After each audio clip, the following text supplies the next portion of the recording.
ยกกำลังสองทั้งสองข้างยกกำลังสองทั้งสองข้างก็จะได้เป็น x กำลังสองเท่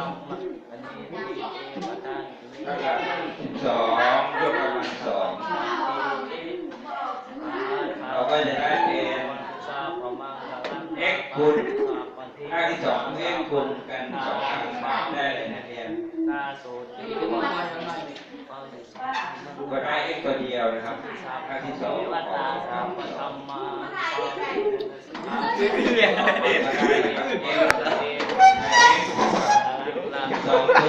เดี๋ยวโอ้ยไปเอ็กซ์ก็จะเป็นร้อย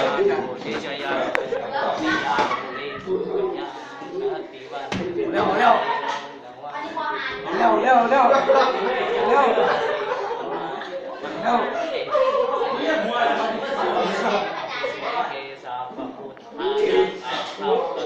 เร็ว